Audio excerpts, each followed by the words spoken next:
ఇప్పుడు అమరావతిపై సజ్జల ఇంకో కామెంట్ చేశారు ఏంటంటే, అమరావతి పేరుతో చంద్రబాబు ప్రభుత్వము దోపిడీ చేస్తుంది, నిర్మాణాల పేరుతో భారీగా ఖర్చు చేస్తూ ఉంది, ఒక్కో చదరపు అడుగుకు 12,000 రూపాయల వరకు ఖర్చు చేస్తున్నారు, ఇదంతా కూడా మదర్ ఆఫ్ ఆల్ స్కామ్స్ అన్నట్టు కూడా ఆయన విమర్శలు.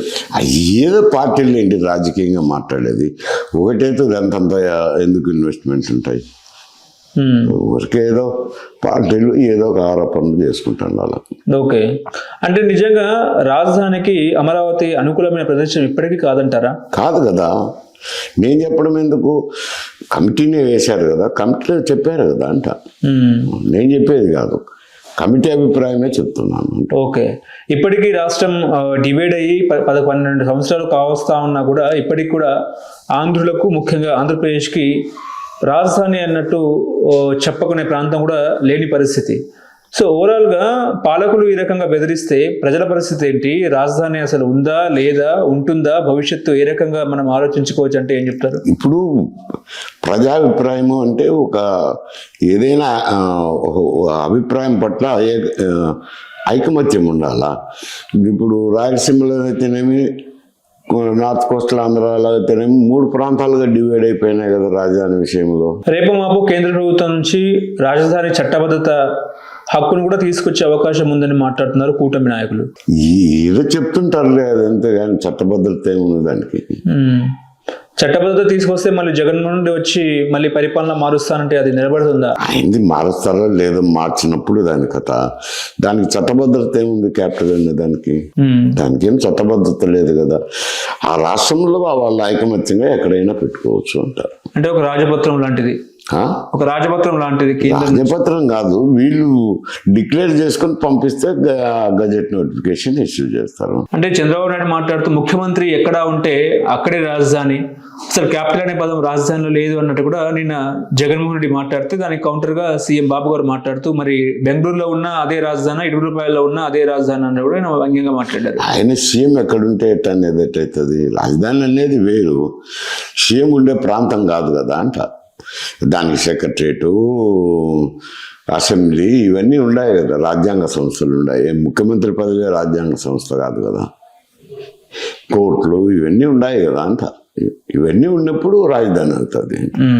కానీ తెలంగాణలో నిర్మించిన సెక్రటరియట్ కి ఏపీలో ఈ అటు రకమైన సెక్రటరీ కాకుండా కూడా ఏదో ప్రభుత్వమే ఒక డిపిఆర్ఓ తయారు చేసి ఒక సెక్రటరీని క్రియేట్ చేస్తే పర్లేదు కదండి.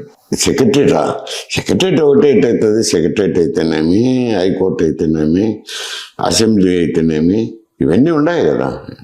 ఈ బిల్డింగ్లు కూడా కావాల్సిందే కదా. అంటే ఎందుకు ఇంత జాప్యం జరుగుతుంది అనేది చర్చ.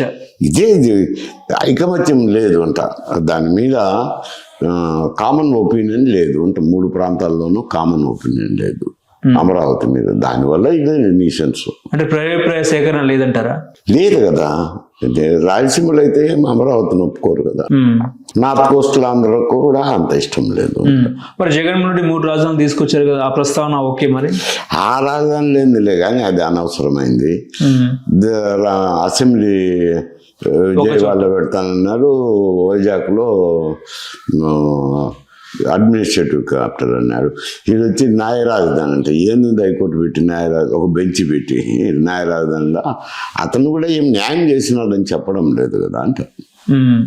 అడ్మినిస్ట్రేటివ్ క్యాపిటల్ అన్నా ఇక్కడ తెచ్చింటే అప్పుడు న్యాయం చేసినట్లయితుంది. తెలంగాణలో సెక్రటరీ లాంటిది మాదిరి ఏపీలో కూడా అలాంటి సెక్రటరీ ఉంటే ఎట్లా ఉంటుంది అనేది అక్కడ కన్స్ట్రక్ట్ చేయాల్సిందే కదా, ఏపీలో లేదు కదా. వీడంటే పాత భవనాలు ఉన్నాయి, అప్పుడు ఆడ సెక్రటరేట్ పెట్టుకున్నారు, దానికి కొత్త భవనం ఇప్పుడు బీఆర్ఎస్ ప్రభుత్వం వచ్చినా కట్టినారు. సో మీరు అమరావతిని సమర్థిస్తున్నారా, స్వాగతిస్తున్నారా? నేను వ్యతిరేకిస్తాను అంట, నిర్ద్వందంగా వ్యతిరేకిస్తాను అంట.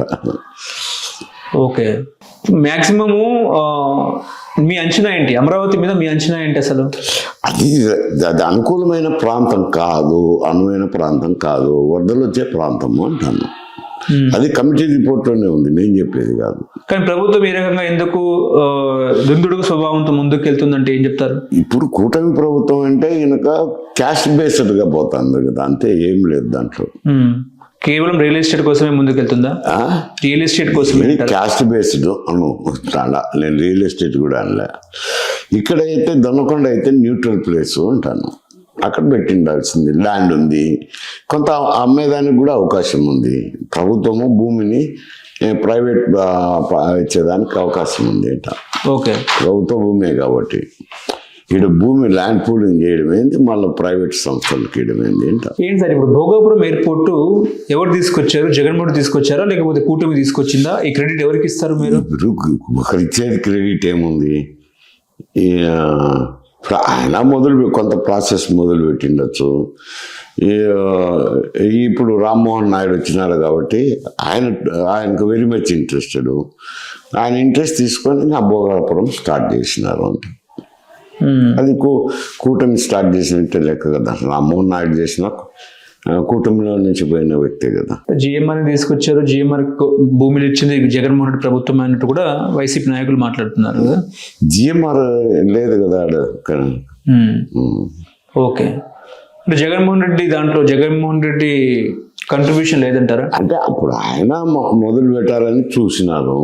ఎందుకంటే వైజాగ్ను అడ్మినిస్ట్రేటివ్ క్యాపిటల్ చేసినారు కాబట్టి ఎయిర్పోర్ట్లు ఉండాలా అని. ఇప్పుడు వైజాగ్ ఎయిర్పోర్ట్ వచ్చేసి ఇది మిలిటరీది, ఇది ఏమంటే సివిల్కి కూడా వాడుతున్నారు. అందుకని వేరే ఎయిర్పోర్ట్ పెట్టాలనేది అది మొదటి నుంచి ఉంది. అక్కడ ఎయిర్పోర్ట్ వేరే పెట్టాలని వైజాగ్లో. అంటే ఎర్ర బస్సు రాని చోట ఎయిర్ బస్ వచ్చింది అన్నట్టు వీళ్ళు మాట్లాడుతున్నారు, ఎవరు కూటమి నాయకులు. జగన్మోహన్ రెడ్డి ఏమో గతంలో ఎర్ర బస్సు రాని చోట ఎయిర్ బస్ ఎట్లా వస్తుంది అన్నట్టు కూడా జగన్మోహన్ రెడ్డి మాట్లాడారని. వాళ్ళు కొంత మేరకు వర్క్ మొదలు పెట్టారు, వీళ్ళు కొంత మేరకు. రామ్మోహన్ నాయుడు ఉన్నాడు కాబట్టి టూ మచ్ ఇంట్రెస్ట్ తీసుకొని అది స్టార్ట్ చేసినారు, అంతా యాక్టివేట్ చేసినారు.